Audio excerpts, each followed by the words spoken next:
HaYehudim. The Jewish people accepted upon themselves what they had begun to do. What had they started to do? According to the Gemara, we're talking about Matan Torah, the giving of the Torah. They had started to accept it, and the acceptance was only fully complete at Purim time. What is so distinct about Purim? Purim is when they displayed active Mesiras Nefesh. Mordechai, the Moshe Rabbeinu of the generation, brought that out within them.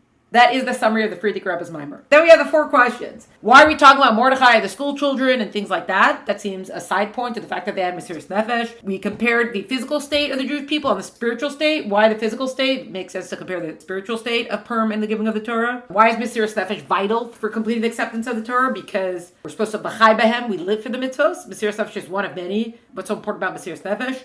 Also, Purim and Hanukkah are 2 times that the Jewish people, they were at risk with Torah study. So what is it about Purim that Purim specifically completes the giving of the Torah? So a lot of text and all that kind of stuff. Then it brings us to the point of what is the whole purpose of the giving of the Torah. The giving of the Torah is not just about telling us what the laws are. The giving of the Torah changed the state of the world in that spirituality and physicality can now merge. There was a separation between the two. There was a decree that was in place from the creation of the world. And at the giving of the Torah, it was changed that the 2 worlds can now merge. How can 2 opposites merge like that? When something greater overrides them. That was the revelation of God's essence that happened at the giving of the Torah. That is what allows now the merging to take place. The 2 opposites will make peace between themselves. Well, what does this now all lead to? The fact that we can have this merging, it changes the way everything happens. It changes our whole regard we have for mitzvahs and the whole regard we have for Torah study. It adds new dimensions to all of it. So, 3 aspects of the mitzvah. We have the tachton, the lower aspect, elyon, the higher aspect, batel, the subjugated aspect, as in both sides making peace for something that is higher than them. We see that, for example, in the fulfillment of a mitzvah. The tachton level, the lower level, is that it's the habit of the body and the animal soul. So what motivates it is that this is what the body has been trained to do. Elyon, the higher aspect, what motivates that? The love of the soul for God. That is what motivates us to do the mitzvahs. And then the subject, as in both sides now making peace and achieving this higher level, now means that it's not about what the body is habituated to. It's not about what the soul feels. It's a matter of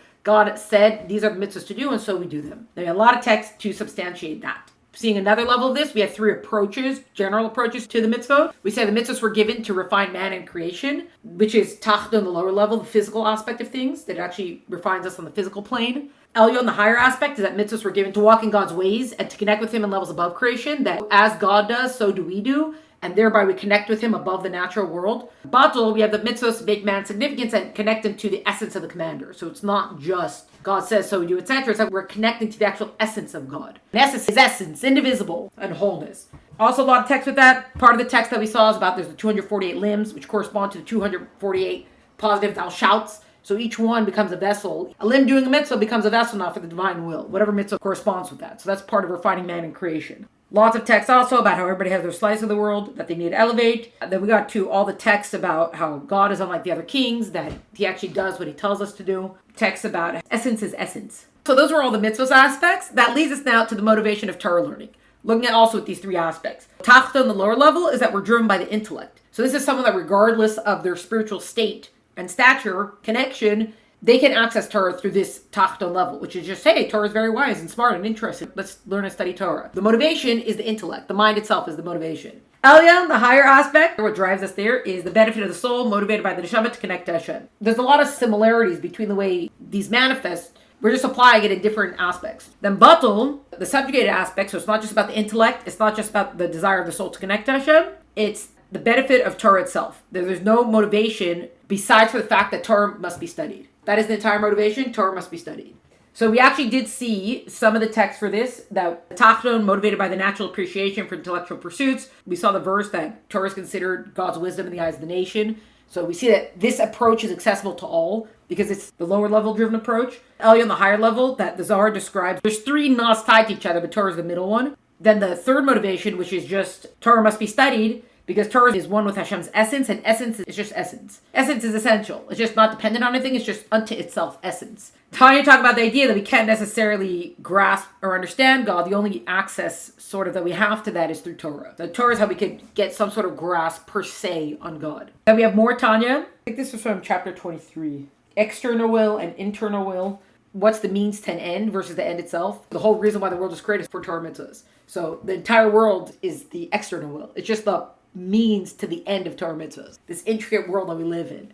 Also, what chapter 23 talks about, because it's within the section where it talks about how sin causes separation between us and God. God forbid, there's a momentary separation. But with that is that doing a mitzvah creates an eternal moment. Torah study is a perfect unity with God. So that's where the text that we're seeing here comes in. Perfect unity indicates that two become one and the same. 1 + 1 = 1. Perfect unity indicates that two become one and the same, unlike, for example, the unity of body and soul, which retain their separate identities even when joined together to form one unit. An example of a perfect unity is the unity of the soul with its faculties, which are part of it and thus completely united with it. Body and soul, they're united, but it's not the perfect unity because there's two separate entities that have decided to work together, but they maintain their separate identities. The soul and its faculties, they're not separate identities. They're different parts of the same thing. You can't separate one from the other. That makes it a perfect unity. In the same way, the divine soul and its faculties of speech and thought are united with the divine will when one thinks or speaks matters of Torah. When the divine soul drives Torah study, with thought and speech, a perfect unity happens in that moment. Our thought with Torah thought and our speech with the words of Torah, there's a perfect unity, as in not two separate entities anymore. It's one united, perfect united entity. For the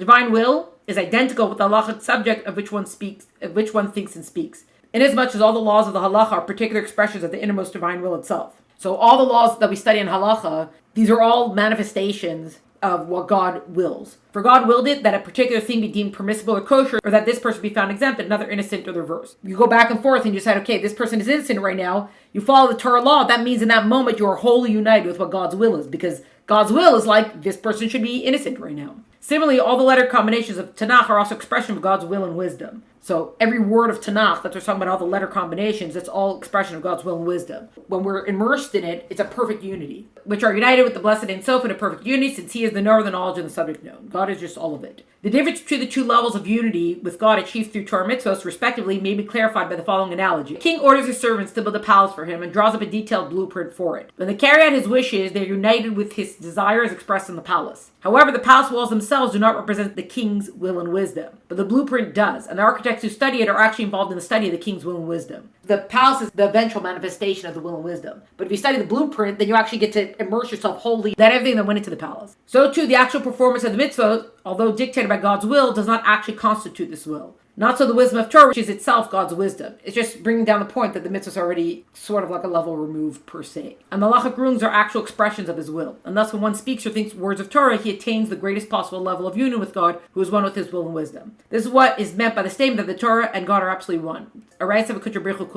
Taken from the Zohar. They are not merely organs of the king as are the mitzvot. So the mitzvahs are described as the organs of the king. Remember, that's like the 248 limbs of the body, 365 sinews, that's 305 prohibitive commandments. Torah is one with God. For as explained above, the unity of the mitzvah with God is like that of body and soul. Two separate entities have united, but they're still two distinct entities, where two separate entities are joined, whereas Torah is entirely one with God. When studying Torah, the divine will and wisdom contained in it come into full expression in one's soul and its faculties of thought and speech. Since there is no concealment when studying, one attains a perfect unity with God, a unity comparable to that of God's speech and thought with himself prior to the revelation of speech and thought. Because it now enters into the physical realm, the mitzvah, which, yes, of course, mitzvahs are most important because we have to get the action done, but because it's now in a physical embodiment, because it's now in a physical form, it's already like a step lower per se than Torah study, which is still the pure will and wisdom of God. So that's why Torah study leads to perfect will and wisdom. And this thing that it's talking about, there's no concealment, is because there's nothing to block this is God in Torah study. Versus like a mitzvah, it's not necessarily readily apparent per se. Here, this is the part of the Zohar where it comes from. See, I underlined it in the Aramaic. Alright, so da kutra brichu. Torah is the whole and blessed be He. No one can stand before the gate of prayers and prevent a prayer from entering. Of such a one it is written, they shall not be ashamed when they speak to enemies in the gate. This is the gate of the king, i.e. the gate of the chamber. So the gate of prayer, that's the gate of the king, no one can block the prayer from entering. Since prayer is a mitzvah, and this is a shechina, and the Torah is the Holy One, blessed be He, there's no need for separation between them. The Torah mitzvah should be elevated with love and awe. Alright, so da kutra brichu, that God and His Torah are one. Okay, next, this is from the Gemara, the tractate of Shabbos. From the Gemara Shabbos, this is still on the idea that Torah is God's essence, because Torah and God are one. Rabbi Yochanan himself said that the word Anochi, that begins the Ten Commandments, is an abbreviation for I myself wrote and gave. Ananafi Ksavas Yahavis. The rabbi said is an abbreviation for a pleasant statement. It was written and given, Amir Ni'ima Ksiva Yehiva. Some say the word Anochi can be interpreted backwards. It was written, it was given, its statements are faithful, Yehiva Ksiva Ne'amanin Amarel. The first word of the Ten Commandments is Anochi. Anochi Havai Alekecha Asher Tzisicha Me'eretz Mitzrayim. I am Havai, your Elokim, who took you out of the land of Egypt. They're looking at the word Anochi. Those who know Hebrew, if you want to say I, you don't use the word Anochi. Ani is I in Hebrew. So there's a lot of commentary about where did the word Anochi come from. There's some commentary that says that's actually the Egyptian version of I. And here they're breaking down how the word Anochi is actually an acronym. You're seeing the different things that it's made up of. The one emphasis that we have, again, tying it in with the essence of God, is Anochi, Ana Aleph Nun Chaf Yud, Ana Nafshi Ksavis Yahavis. Ana Nafshi, I wrote my soul into it. So when God gave us the Torah, God put himself into the Torah. God wrote his soul into the Torah. Hashem wrote his essence into the Torah, and it remains one with his essence. Through Torah, Osi Atem Lochim, you take me. So when we study Torah, it's as if we're taking God himself. We have God himself. God put himself into the Torah. Continuing along this theme, we have now Shmos Rabbah. We have two parts here from Shmos Rabbah. It's two different parts of Shmos Rabbah. The book of Shmos, Rabbah, the Medrash on Shmos. They're all commenting on the verse, Vayikhu li truma. And you shall take for me truma. The Hebrew word, the phrasing of it, Vayikhu li truma, they should take of me truma, doesn't really make sense. It's almost Yoda talk. It's kind of like a backward phrasing. Vayikhu li truma means take of me truma. It just should say take truma. See, the whole parasha called truma. That actually is the one that it talks about the building of the Mishkan. Truma is a gift. The idea is what we're giving to God. So that's why also it's an interesting phrasing of take of me a gift. This is the full verse. Speak to the children of Israel, and they shall take me a gift. From every man whose heart pledges, you shall collect my gift. But again, if you see they shall take me a gift, this doesn't make sense. A lot of commentary on it is what we're getting at. They shall take me a gift. This is what is written. For a good lesson, lekach I have given you. So they're taking the word vayikhu, which means to take, lekachat, to take, and they're taking, lekach. Lekachat lekach, lekach tov, for a good lesson I have given you, by Torah do not forsake it. As in, lesson, Torah is a good lesson to you, don't forsake the Torah. Do not forsake the acquisition, mikach, so again, it's all within the same root of the word, using different words that relate to the same root of vayikhu. Do not forsake the acquisition that I gave to you. You have a person who acquires an acquisition, there's gold in it, but there's no silver in it. There's silver in it, but there's no gold in it. But the acquisition that I give you, there's silver in it, as it is stated, the sayings of Hashem are pure sayings, like silver purified. There's gold in it, as it is stated, they're more desirable than gold, and quantities of fine gold. So verses to show that this acquisition is silver and gold together. You see that the ellipses there, it goes on with bronze, it goes on with like other metals. So here, we're talking about an acquisition because it's looking at the word mikach, vayikhu, lekach, all these things. You have an acquisition that the one who sold it is sold with it. The Holy One blessed be he said to Israel, I sold you the Torah as it were. I was sold with it as it is stated, that shall take me a gift. God is saying, per se, that if we use the word vayikhu, is coming from the word of acquisition, this is acquisition that I come with it. I gave you the Torah and I come along with it. This is analogous to a king who had an only daughter. One of the kings came and took her as a wife and sought to go to his land and take his wife with him. He said to him, as in the father, the daughter whom I gave to you is an only child. To part from her, I am unable. To say to you, do not take her, I am unable, because she is your wife. I gotta give her to you, but she's my only child. I can't just let her go. Rather do this favor for me. Wherever you go, prepare a small room for me so I can live with you, as I cannot forsake my daughter. So too the Holy and blessed be he said to Israel, I gave you the Torah. To leave it, I am unable. To say to you, do not take it, I am unable. Rather, every place you go, build a house for me so I may reside in it. As it is stated, it shall make a sanctuary for me and I will dwell among them. So God gave us the Torah, and God's like, I can't totally give up the Torah, but I can't not give you the Torah, so just keep the light on for me. Give me room for me. Remember also we learned in Tanya, we don't just want it to be, we want it to be a room of light. That's what as we put emphasis into the Torah mitzvahs. Another matter, they shall take me a gift. Different part of the Shmos Rabbah, but it's the same verse still. Vayikhu li truma. This is what is written for good lesson. I have to again look at the word of vayikhu lekach tov. It's actually the same verse from Mishlei that is quoting. Ki lekach tov nasati lachem, a good lesson I have given you. Rabbi Barachia Cohen ben Rabbi said, the way of the world is that when a person sells an object from his house, he is sad over it. But the Holy blessed be he gave the Torah to Israel and is joyful. That is a good acquisition. This lekach. The way of the world is that when a person acquires an object, he exerts himself to protect it. But the Torah protects its owners. As is stated, when you walk, it will guide you. When you lie down, it will protect you. The way of the world is that when a person acquires an object from the marketplace, can he perhaps acquire its owner? But the Holy and blessed be he gave the Torah to Israel and says to them, as it were, it is I that you are acquiring, that is that shall take me a gift. So again, on the word vayikhu li truma, looking at the interesting phrasing of this, it's all coming back to the same idea that we take God with the Torah. God and Torah are united and indivisible. Medrash Tanchuma, Rabbi Tanchuma, Medrash Tanchuma of Parshas Truma. We're still looking at the same verses. The Holy and blessed be he said to Israel, the Torah is mine, and if you accept it, you must accept me with it. As it is said, take from me an offering. Vayikhu li truma, we're looking at this verse one more time. Speak unto the children of Israel. So first of all, Medrash Tanchuma says that when you take the Torah, you take me with it. That's why I say v'yichuli truma.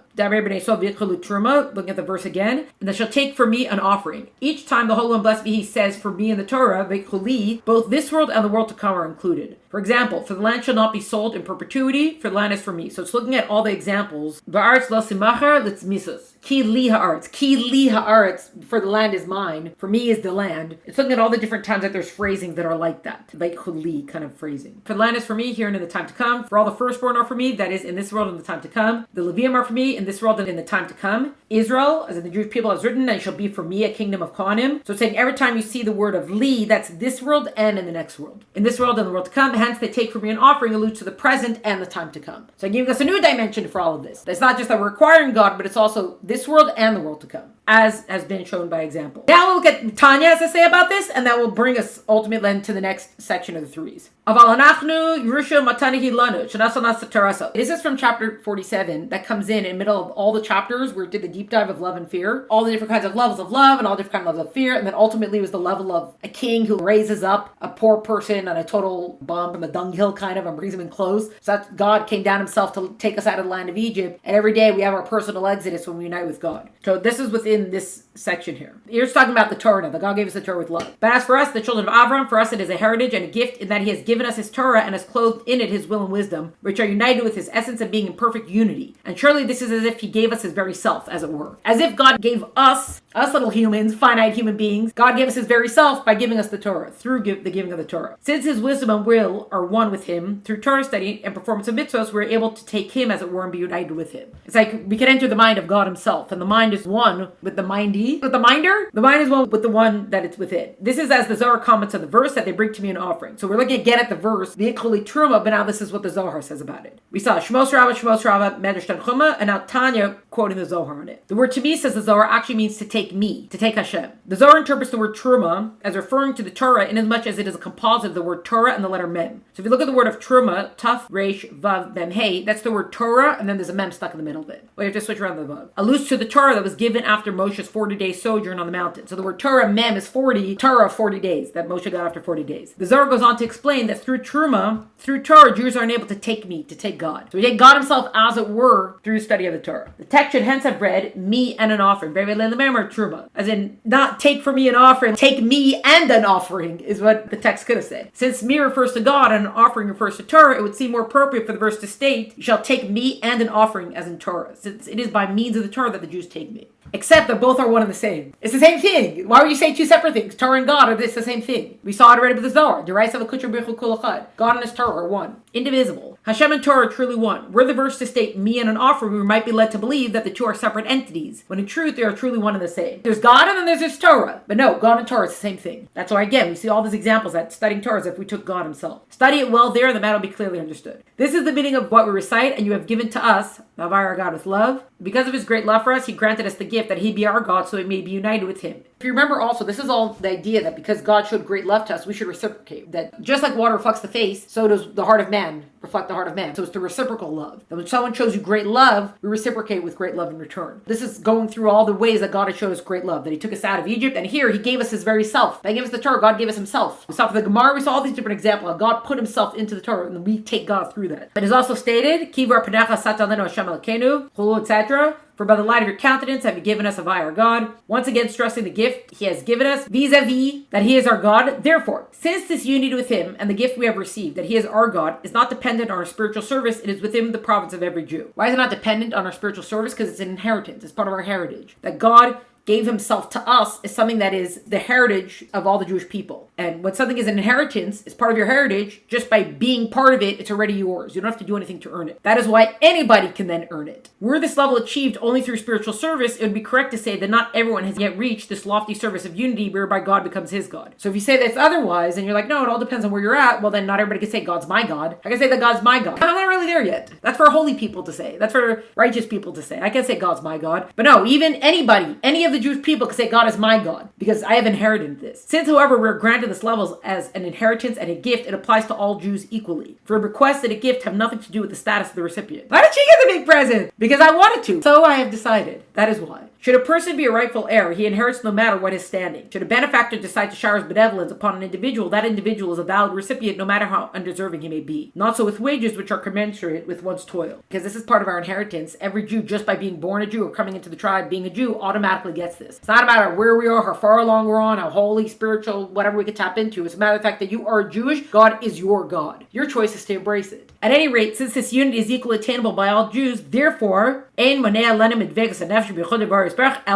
nothing stands in the way of the soul's unity with God and his light except one's will. So you have it, and if you're going to feel it and know it and embrace it, that all comes down to you. That all comes down to how much you're going to want it and how much you're going to work for it. But it's already inherent to you to have this, that God is your God. For it to mean something to you, that depends on the work that you put into it. It's already there. Knowing all that we've just said, knowing this, a person gives himself over to learning without any accountings, with unlimited dedication, and there's no goal to be attained, but learn with complete bittul, free from ulterior motives. So bittul means means nullification of the self, putting the self aside. All this considered when we talk about you learn Torah for the sake of Torah, because now that we went through this whole explanation that God and Torah is one, God is in Torah and it's already part of our inheritance, and God gave us himself with Torah, etc., etc., etc. I could go beyond what I think I'm capable of, commit myself beyond levels of Torah study. It's not about trying to figure out, what level am I at or how far can I go, etc. It's about being able to just totally give myself over now to the learning and study of Torah. See, this free from ulterior motives because I already have it. I'm not acquiring something new, I already have it. So now I can wholly give myself over to this Torah study without any expectation of anything but Torah for the sake of Torah, where essence is essence, not dependent on anything. That wraps up this motivation for the Torah study.